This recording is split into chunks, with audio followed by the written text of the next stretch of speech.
Welcome back to my channel. I do appreciate you joining me today. Before I get on with this very necessary rant that I feel like I shouldn't have to do, I feel like it's just common knowledge that you should pay the man. But before I continue with that rant, make sure you head over to my website, www.kitaauto.com, and head over to the merch tab and get you some merch. I got a couple new hoodies up there, a couple new t-shirts. Go ahead and join the team. Go ahead and put in an order, and make sure you take a picture on Instagram with you when you get it. Take a picture with it and tag me and post it everywhere, because I got some new merch. I got some new stuff I'm trying to put out, stickers, everything. But let's go ahead and start. First, I would like to let everybody know that Ayrton Senna did the same thing that Lewis Hamilton is doing right now with McLaren. He did the very same thing. Own private jet. The rewards for a top driver in Formula One can be enormous. For Senna, they're staggering. This season, his fee for driving is reputed to be $1 million a race. Ron's close friendship with his mercurial driver was forged over 5 successful seasons. We just drive together. This year, it's been put to the test. It wasn't until mid-season that Senna's contract was finally signed, and only after nail-biting negotiations. He knows what he's worth and will accept nothing less, whatever it's cost to others. In the modern Formula One, there is so much in stake between the teams and the organizers and the sponsors. It also all relates to drivers. If a driver corresponds to all the expectations, he gotta have in return a similar level of return. Otherwise, he's not doing it right. He's giving away something. So with that being said, why is it there's so much backlash towards Lewis Hamilton for just wanting to get the money that he's owed? I don't know if you guys are aware, you guys been under a rock, but he's a 7-time world champion. 7 times. 7 times he has beat the best in the world in Formula One. 7 times. I'm gonna throw some numbers out there for you. 95 wins. And 21 of those wins came when he was with McLaren from 2007 to 2013. 98 poles. 98 times this man has been the fastest during qualifying to start the race in first place. 165 podiums. Do you guys not realize the amount of work that he has had to put in to accumulate these types of numbers? Like, I'm trying my best not to curse on this rant because I don't want to do that. Because I feel like I'm going to get monetized in the future. I see it coming. So I don't want to curse. And if you hear like some weird banging noise or gong noise, it's because where I'm recording at is right by my chimney and the wind's blowing. And yeah, every time the wind blows, it makes a Mongolian gong noise. But yeah, do you understand the amount of work and time and just self-help, just the amount of work that he has had to do on himself to get his skills up to the point to where he is able to accumulate these types of numbers? I don't think people realize that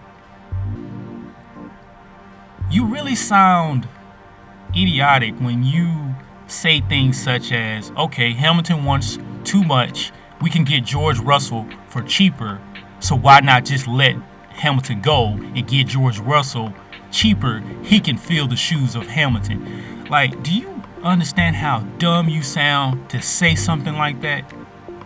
I understand George Russell is a great driver. He's a great talent, and I see a lot of potential in him myself. But Hamilton has been in this game since 2007. 2007. And the numbers we went over prove that he can ask for whatever he wants.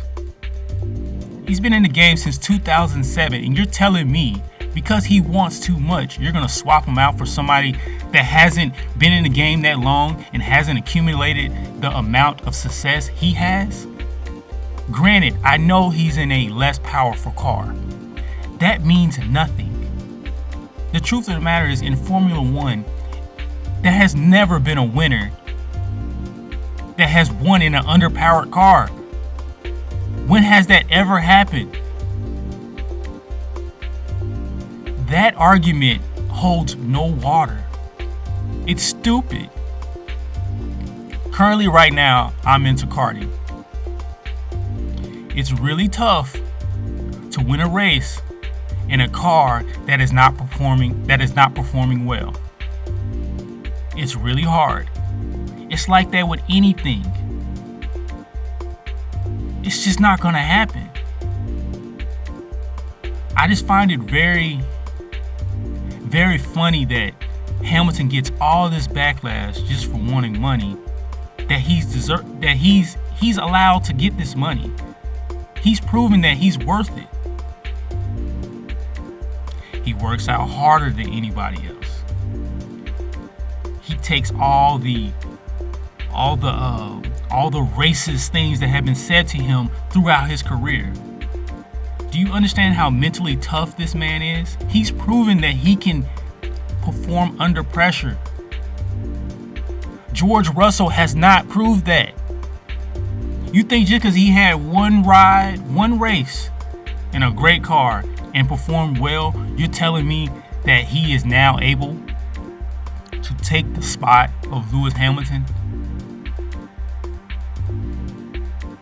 Like, let's be honest. All right. Okay, let's think about this. Let's go back to 2007. Okay, when did Michael Schumacher retire? Like the first time, when did he retire in Ferrari? When he was with Ferrari, I think it was 2005, I believe. Okay, he retired, right? You're telling me just because Hamilton had one good race in a good McLaren at that time, let's start over, okay? Say Michael Schumacher was on McLaren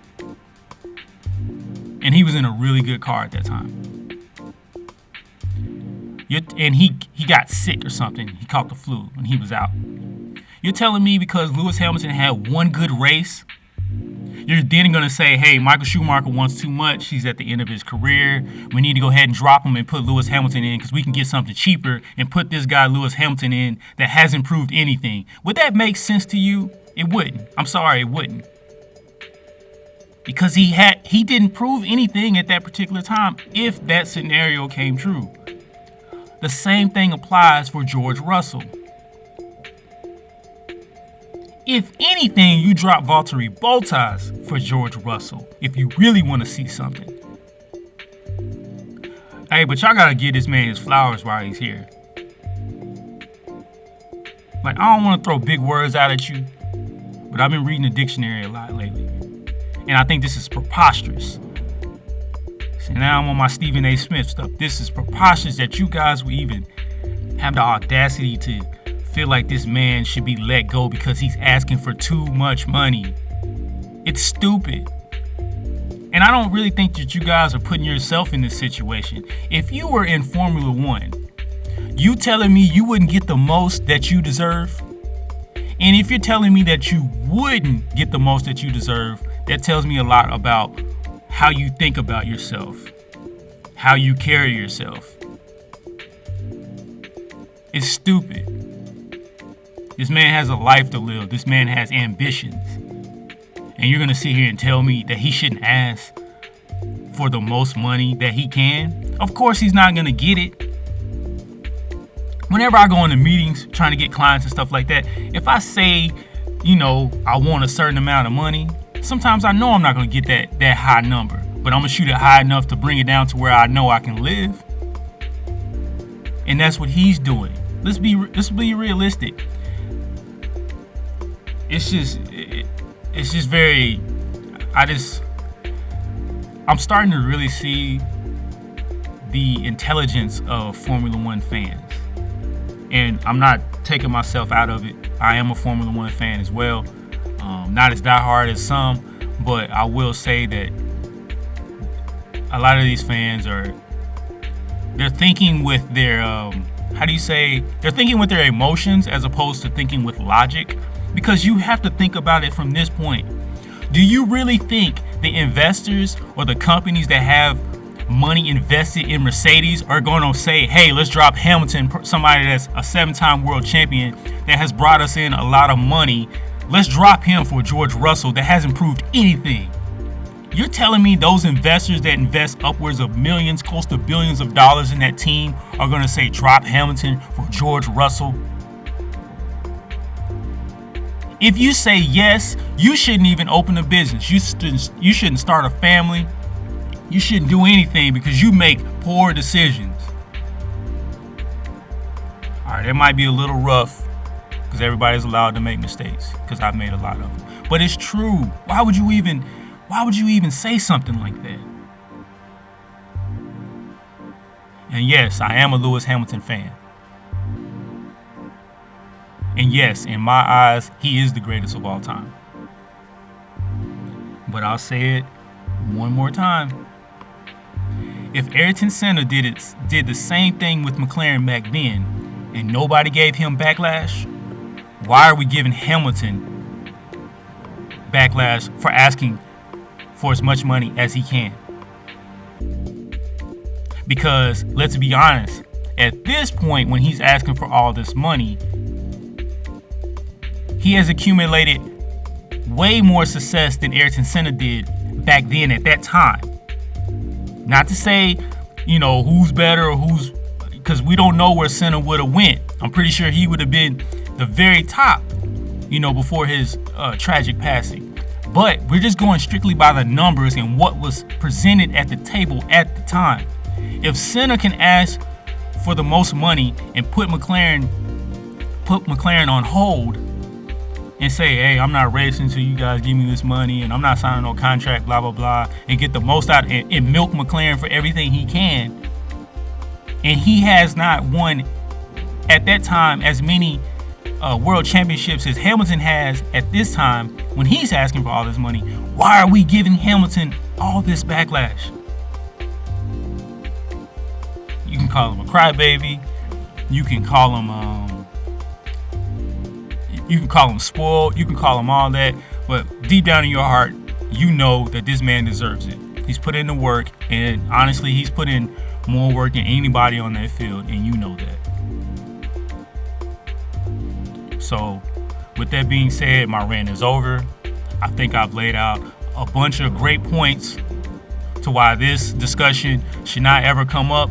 And honestly, I don't think this discussion should have even been thought about. It's very stupid. Go ahead and, if you disagree with me, tell me in the comments why you disagree with me. If you agree with me, put it in the comments why you agree with me. I want my self-esteem to be raised. I want my ego to be raised. So if you agree with me, go ahead and put it in the comments. If you don't agree with me, let's argue in the comments. Because I don't see it. It doesn't make sense to me. But with that being said, head over to my website, click the merch tab. Go ahead and get some merch. Join the team. I got big plans for this year. We're going to get this going. I'm going to be monetized soon. I'm going to be at 100 subscribers soon. Let's go ahead and get this train moving. Go ahead and go to my Instagram. That's kita.auto. Go ahead and follow me. Go to my Twitter, kita.auto. Follow me on Facebook. Follow me on every social media platform that you can. And just go ahead and join the team. Once again, I thank you guys for joining me today, and I appreciate it. You have a good one.